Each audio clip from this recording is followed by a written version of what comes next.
ছোট্ট সোনামণিরা, এখন আমরা শিখব বাংলা স্বরবর্ণ। সরেয়, সরেয়া, রস্বই, দীর্ঘই, হ্রস্ব দীর্ঘ উ, রি, এ, ওই, ও, ও। আমরা আবার পড়ছি।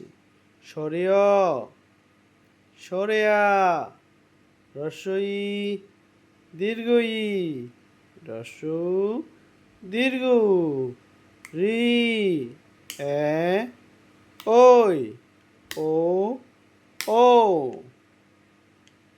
ছোট্ট সোনামণিরা, আমরা আবার পড়ব। সরেয়, সরেয়া, রস্বই, দীর্ঘই, হ্রস্ব দীর্ঘ উ, রি, এ, ওই, ও, ও।